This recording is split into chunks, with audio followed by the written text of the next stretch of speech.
All right, this is hilarious. The Fox propaganda network was busted, caught red-handed doing for Trump what they claim CBS did for Kamala Harris during their 60 Minutes interview, something for which Donald Trump has repeatedly threatened 60 Minutes and CBS over.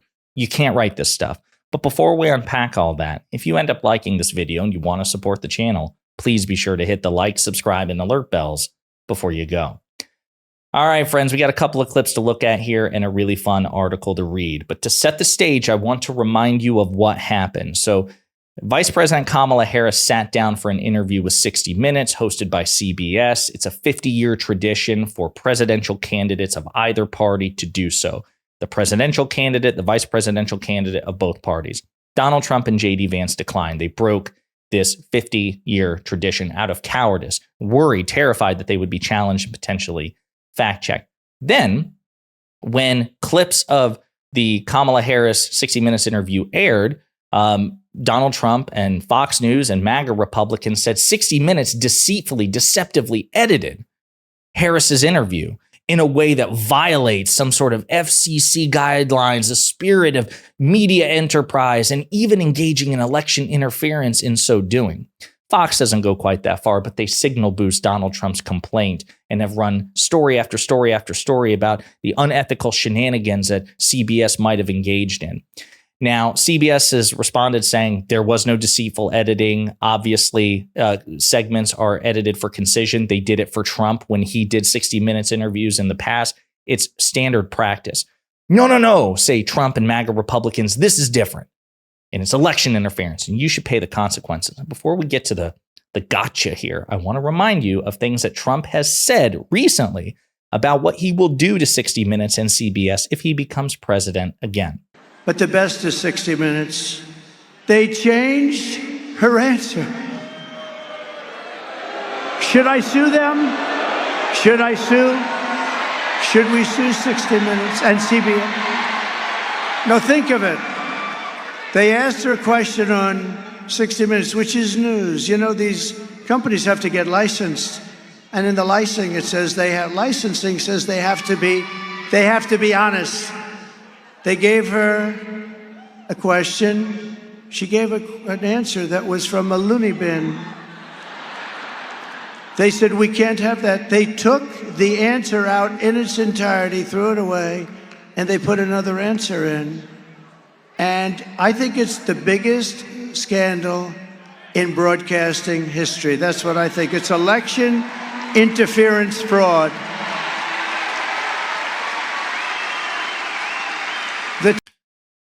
Okay, that's one example of something he said recently. Again, I just want to set the stage. I want you to understand what we're dealing with. Here's another example recently from Donald Trump. And the way they protect, how about 60 Minutes, the way they protected Kamala? She gave an answer. Think of it. 60 Minutes, CBS, and they ought to lose their license and they ought to take it off the air. It's the biggest. How about this? She gives an answer. So you hear him say they ought to lose their license. They ought to be taken off the air. This is election interference. Not the first time that Donald Trump has said such things about the media. Not the first time that Donald Trump has threatened the media. He's threatened 60 Minutes repeatedly over the past several weeks. It goes on and on. Just to give you a sample. Well, we learned that Fox News did the very same thing that they claim 60 Minutes did for Kamala, except Fox did it for Trump. This is bombshell new reporting from Brian Stelter at CNN. Fox News edited Trump's rambling answers and false claims in barbershop interview, full video shows. The Fox News channel's recent segment about Donald Trump's surprise, quote, visit to a barbershop in the Bronx resembled a campaign ad to the former president's reelection. Trump was seen taking questions and making small talk with Black and Hispanic barbershop customers and workers, some of whom were wearing Make Barbers Great Again shirts. The visit was part of Fox and Friends co-host Lawrence Jones' ongoing barbershop interview series. But the version of the visit shown on television was, to borrow a hairstyle metaphor, a crop cut. Fox edited out many of Trump's rambling comments and false claims. Participants had to repeatedly follow up when Trump meandered away from the original point of their questions. CNN reviewed a more complete video of the barbershop visit that was uploaded to Instagram on the day of Trump's appearance in the Bronx and compared it to segments that were shown on Fox and Friends on Monday.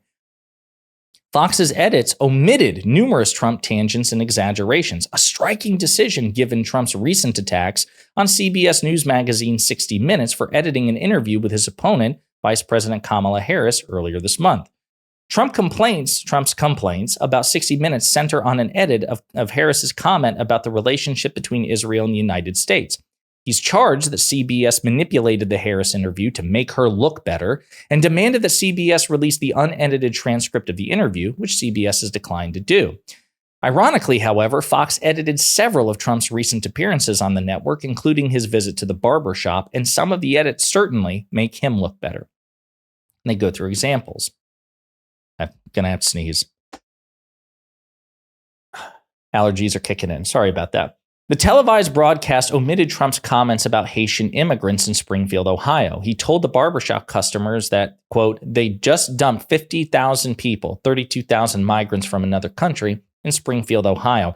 They don't know what to do. The actual number of migrants in Springfield is far lower, according to the city's own data. The broadcast also left out Trump's gross exaggerations about crime in Aurora, Colorado. One of the most telling parts of the dialogue began when an audience member asked Trump about finding a way to eliminate federal taxes in the future. On Fox, Trump was shown immediately answering affirmatively, there is a way.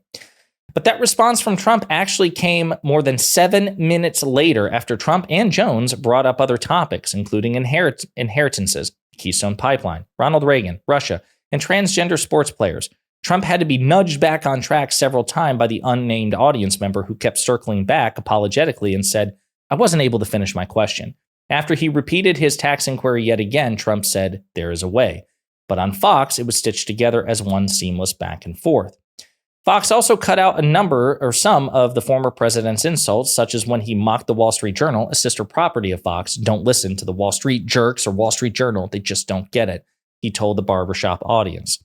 And so on and so on and so on.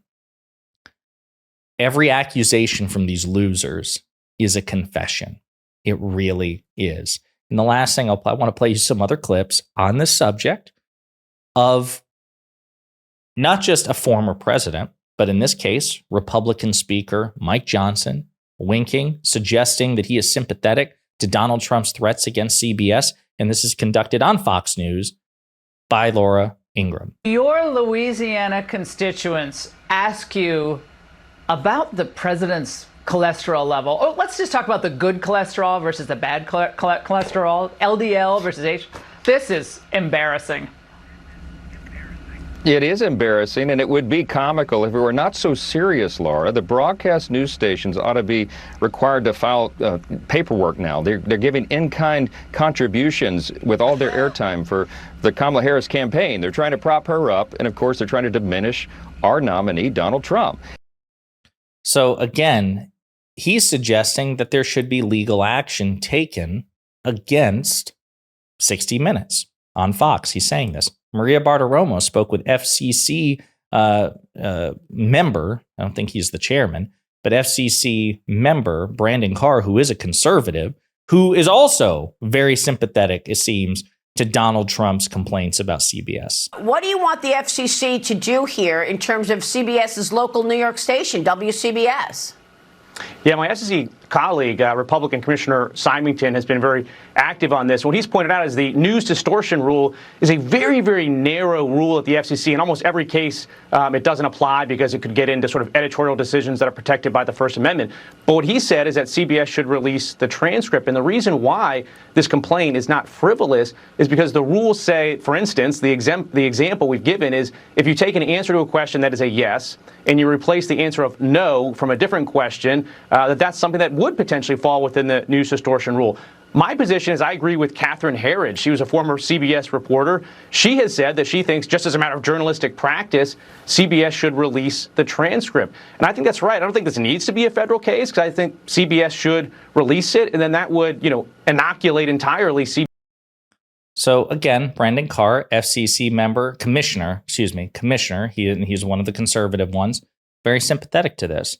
So my point on Twitter was, well, since Donald Trump is repeatedly threatening CBS over 60 Minutes and also demanding that they release the full footage and unedited transcript, maybe President Biden, the actual president, the most powerful man on earth, someone who actually has power over the government in a way that Trump doesn't, maybe he should threaten Fox News. Maybe he should come out and say, well, listen, what's good for the goose is good for the gander. If Donald Trump is going to threaten CBS and you all are going to cheer about it, well, I'm just going to show you what that feels like. And so maybe he should threaten investigations and punitive actions into Fox News.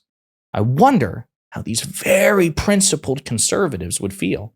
Perhaps President Biden should say, if you don't release the unedited footage and transcript, there will be legal actions taken against you. Maybe they would feel a certain type of way about it. I wonder, actually, if Fox News will release the unedited transcript now that they've been caught red-handed. I doubt it.